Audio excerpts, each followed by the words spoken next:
नमस्कार बच्चों, BDN public school के यूट्यूब चैनल में आपका हार्दिक स्वागत है, अभिनंदन है। बच्चों, आज की वीडियो में हम हिंदी पढ़ेंगे कक्षा 7वीं की, जिसका नाम है वसंत भाग 2। बच्चों, इस पुस्तक का हम दूसरा अध्याय पढ़ेंगे। इसका प्रथम अध्याय हम कर चुके हैं। दूसरे अध्याय का नाम है दादी माँ। वैसे इसके शीर्षक से ही पता चल रहा है कि ये दादी माँ के ऊपर लिखी एक कहानी है। बच्चों, इसके पाठ के जो रचयिता हैं श्री शिव प्रसाद सिंह हैं। इन्होंने अपनी दादी माँ के ऊपर ये कहानी लिखी है। पाठ शुरू करने से पहले मैं इसके बारे में आपको कुछ बता देता हूँ।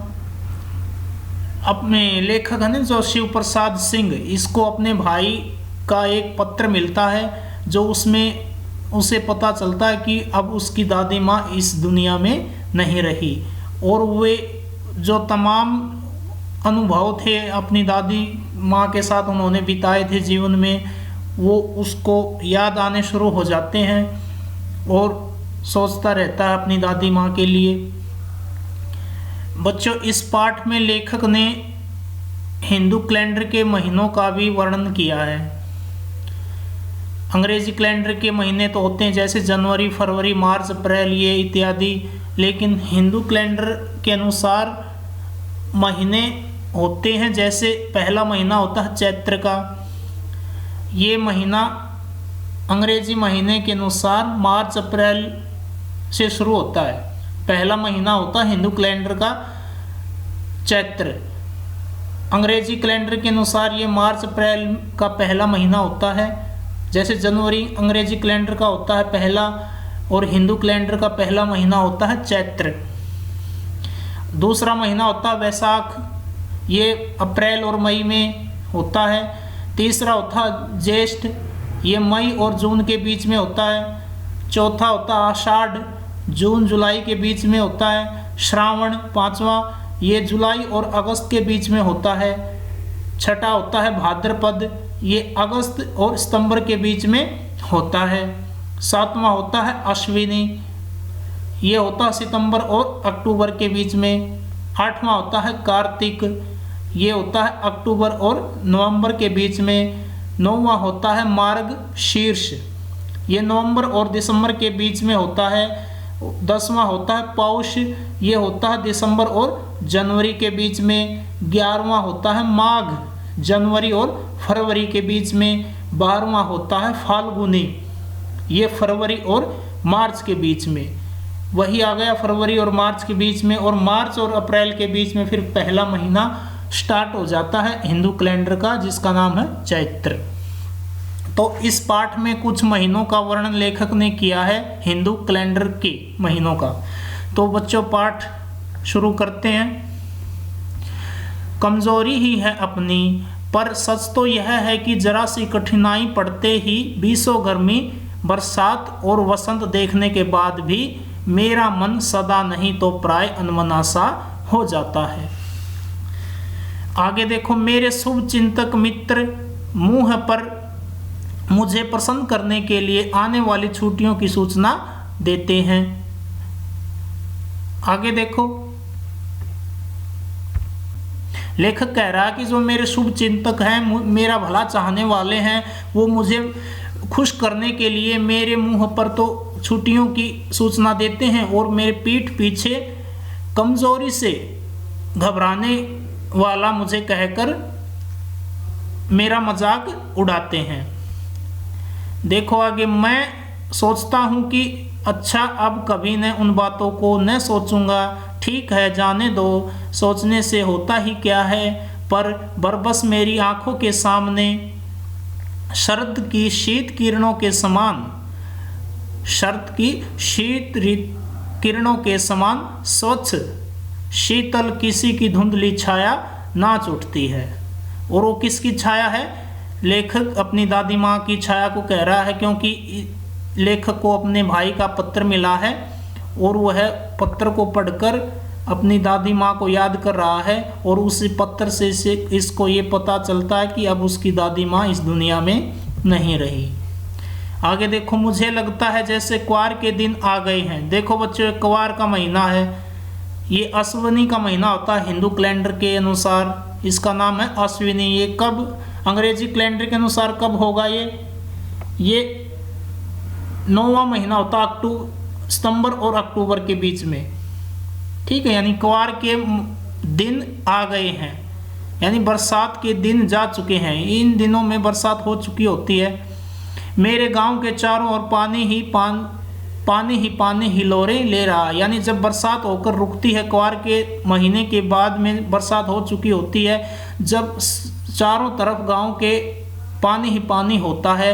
दूर के सिवान से बहकर आए हुए मोथा और साई की अध गली घासें, गेहूं और वन प्याज की जड़ें तथा नाना प्रकार की बरसाती घासों के बीच सूरज की गर्मी में खोलते हुए पानी में सड़कर एक विचित्र गंध छोड़ रहे हैं। जब बच्चों बारिश होकर रुकती है तो चारों तरफ पानी भर जाता है और उसमें तरह तरह की जो घास फूस होती है, जब उसके ऊपर सूर्य की किरण पड़ती हैं तो वह सड़ने लगती है और जिससे एक विचित्र गंध उत्पन्न होती है।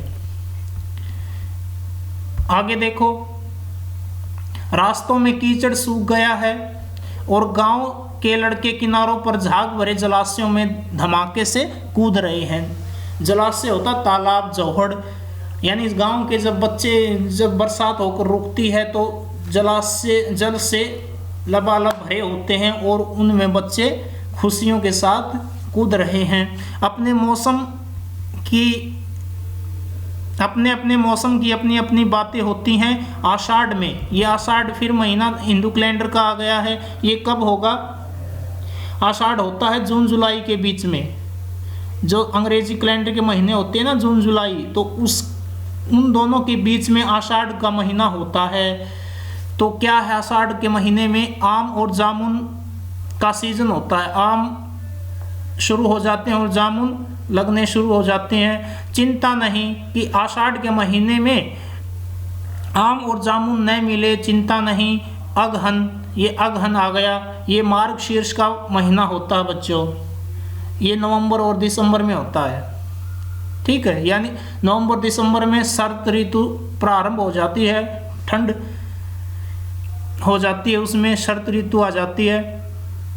तो क्या कह रहे हैं लेखक कि अगहन में चिवड़ा और गुड़ न मिले, यानी ठंड ऋतु में गुड़ की जो पट्टियां होती हैं वो चाहे ना मिले, दुख नहीं। तो इस बात का दुख नहीं है लेखक को। चैत्र, यानी चैत्र का महीना, चैत्र के दिनों में लाई के साथ गुड़ की पट्टी न मिले, अफसोस नहीं। आगे देखो, पर क्वार के दिनों में, यानी बरसात जब हो चुकी होती है, अश्विनी के महीने में के दिनों में इस गंधपूर्ण झाग भरे जल में कूदना न हो तो बड़ा बुरा मालूम होता है। मैं भीतर हुड़क रहा था, 2-1 दिन ही तो कूद सका था, नहा धोकर बीमार हो गया। हल्की बीमारी न जाने क्यों मुझे अच्छी लगती है। थोड़ा थोड़ा जवर होता बुखार, यानी लेखक को थोड़ा थोड़ा बुखार भी हो गया है। सर में साधारण दर्द और खाने के लिए दिन भर नींबू और साबू। लेकिन इस बार ऐसी चीज नहीं थी। जवर जो चढ़ा तो चढ़ता ही गया, रजाई पर रजाई, और उतरा रात 12 बजे के बाद। एक दिन मैं चादर लपेटे सोया हुआ था। लेखक कह रहा है कि एक दिन मैं चादर लपेटे सोया था। दादी माँ आई, शायद नहाकर आई थी उसी झाग वाले जल में। पतले दुबले सने शरीर पर सफ़ेद किनारीहीन धोती, सन से सफ़ेद बालों के सिरों पर सद्य टपके हुए जल की शीतलता आते ही उन्होंने मेरा सिर और पेट को छुआ। आंचल की गांठ खोल किसी अदृश्य शक्तिधारी के चबूतरे की मिट्टी मुंह में डाली, माथे पर लगाई। दिन रात चारपाई के पास बैठी रहती थी। कभी पंखा झलती, कभी जलते हुए हाथ पैर कपड़े से सहलाती। सर पर दालचीनी का लेप करती और 20 बार छू छू कर ज्वर का अनुमान यानी बुखार का अनुमान करती कि बुखार उतर गया है या चढ़ा हुआ है।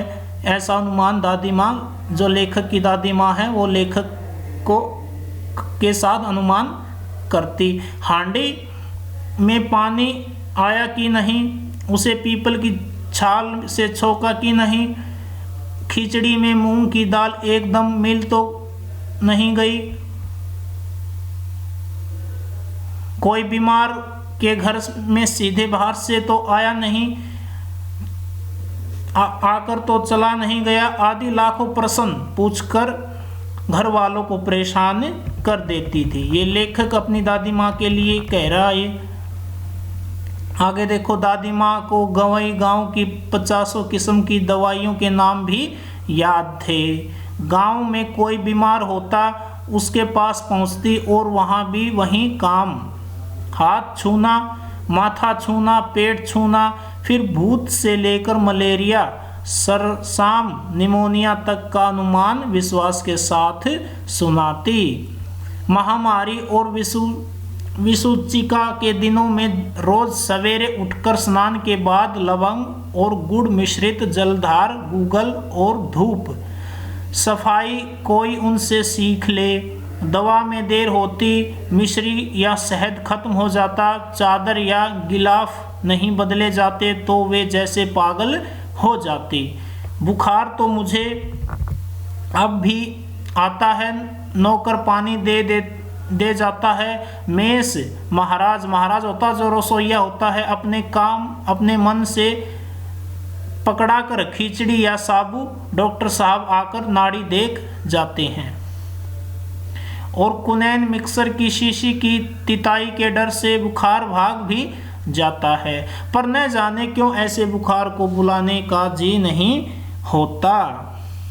क्योंकि बच्चों, अब लेखक की दादी माँ उसके साथ नहीं है, इसलिए जब वह उस समय जब उसकी दादी माँ उसके साथ थी, जब उसको बुखार होता था तो उसकी दादी उसकी देखभाल करती थी और लेखक को यह अच्छा लगता था। इसलिए लेखक कह रहे हैं कि अब बुखार बुलाने का जी नहीं होता।